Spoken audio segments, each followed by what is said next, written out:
Hi there. Hi everyone. Hi everyone. Hi everyone. Hello everyone. Hi, I'm Natalie. Hey y'all, my name is Krishna. I'm Dan. Hi, my name is Mike. My name is Catherine. My name is Ursula Lawson. My name is Houston Ochoa.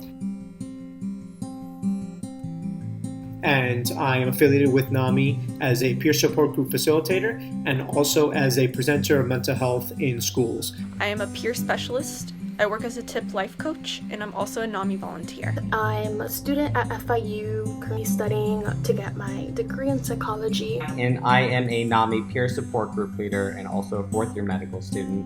I am a senior in college and a peer volunteer with NAMI. And I'm a college professor. I'm a martial artist from the West Coast. I'm a lead presenter for the National Alliance for Mental Illness.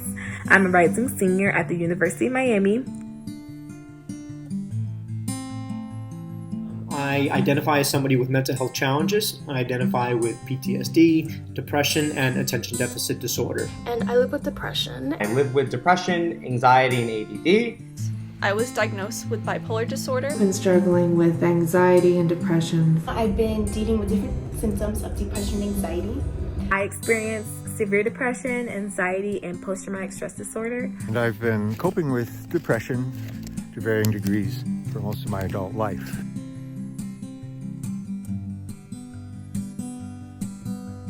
And now, 2020, we have a pandemic, and the dread, anxiety, sadness, grief, and worry are greater. Everything seems to be happening so much faster. I do know that during the quarantine and these chaotic times, some of these emotions can be triggered again. One of my biggest triggers is significant change. So clearly with this pandemic that we've been going through, we've all gone through a lot of change. And what that does for me is to start to kick up old feelings and habits. So with the pandemic going on right now with coronavirus, I'm not used to being home a lot. No one's here on campus. I'm used to being out and about as a way as a distraction to keep me up and everything for my mental health. And now everything's on pause.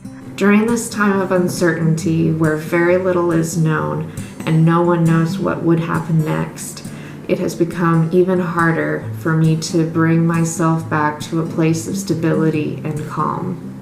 I might start to question either myself, my abilities. I might start to have feelings of inadequacy. I might start to have really big questions about my future. COVID has presented a challenge for me. It's been very tough to be staying inside, getting motivated, getting studying done. It can feel like it's really hard right now to have life feel normal. So for me, social isolation has been very difficult.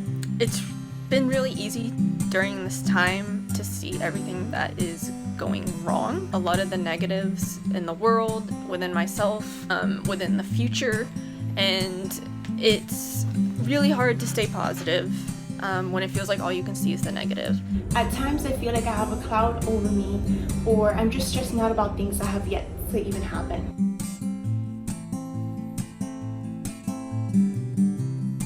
Been a very big challenge, but it actually has welcomed a lot of different ways for me to experiment with different coping mechanisms and how to better really just recognize my mental health and take care of it. I have been making sure that I eat a regular scheduled meal every day so that my blood sugar does not drop and cause mood swings. I've been trying to keep a routine on my day-to-day basis that's similar. Having anxiety sometimes stresses me out, not knowing what's going to happen next in my day. And just having that little routine keeps me at ease and feeling peaceful. I've evolved towards a couple of coping strategies. The big one is this: taking walks, getting away from everything else, and getting into nature, which is always therapeutic. As it happens, my walks are uphill, and so I get exercise at the same time. I also am fortunate enough to live in a place where there's lots of trees, so I can go for walks regularly while safely keeping my distance from other people. The activity and the sunshine together are both hugely helpful for me. I've been staying active, whether it's dancing, bike riding, working out, moving my body always makes me feel good. A couple of the big things that have been helping me are exercising with a mask, of course, outside, my puppy, and learning how to cook. Something else I've been doing is Tai Chi, because it's both meditation and exercise. It's a great tool to use if you want to help manage your breath work for anxiety, paranoia, or even stress.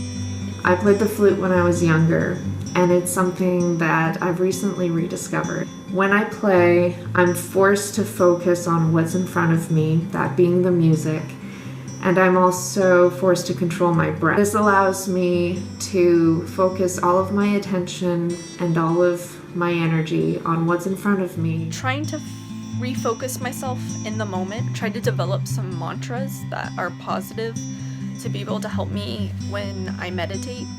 I take kind of a moment when I need to try to think of the things that I'm grateful for. Thinking more in terms of gratitude has been a great way to not only recenter myself, but remind myself that there's a lot more good than there is bad going on right now. Second, I've been trying to limit my time on social media and just keep in contact with my friends more through FaceTime, calls, text message. It feels so good having friends and that support system throughout these times. But there's so many apps out there such as House Party, FaceTime, Zoom, and it makes it very easy to be in contact with people, and it's just really nice to have people to talk to. I also make sure to check in regularly with my friends and my family, as well as my therapist. I also continue to speak with my therapist on telecommunication, so on a weekly basis, and I also do still work now on campus, so I'm also been using that to keep up with my schoolwork and still be able to have another distraction to keep me busy. What helps to keep me on track is my essentials, my obligations. So I mentioned I'm a student, I have of course my academics, I'm a part of a few online community groups, I have a large family to keep up with, and then I have the things that I like to do. So I like to exercise, I have been tending to a garden. I've begun to take pictures while I'm going, observing all the ways in which the environment changes around me. So those coping strategies all kind of come together. Making something, art in the form of photographs, but also moving into nature, moving somewhat strenuously. All of that seems to help me quite a bit. As far as coping mechanisms, I've picked up hobbies, I've redecorated my whole room, putting LED lights, supporting local artists, buying their art, buying candles, and it's just been something really helpful to make my area very welcoming and somewhere that I really want to be in, tidying it up, organizing, doing things that I've been putting on the back burner. And so it really has just been helpful to make sure that my room is a place that I want to be in, to do work, to concentrate, and also to relax. I offer all that to you in hopes that, one, of course, that keeps us balanced throughout this pandemic, and in the process, hopefully we can discover a little something about ourselves, whether our character, maybe picking up a new hobby, things like that. So my best to you. I hope you find your way to a good strategy for coping with all this, and good luck, and hang in there. So I hope you guys are all well and taking care of your mental health, and I hope this video helps you guys out. Please stay positive, continue to use your resources, and if no one didn't say this to you today, I am proud of you. So I hope that this helps you. I hope you know that things are going to get better and that you're staying healthy and happy. Even though it may seem like a helpless time, that you are not helpless. You are stronger than you think, and you have tools and people available for you. And if you are watching this, you are a survivor. And I promise you, you will survive this. The sky is still blue. The birds are still chirping as usual. For other creatures, it's still life as always. And we should just take it one day at a time too. So stay grateful, stay strong, and try to see the good.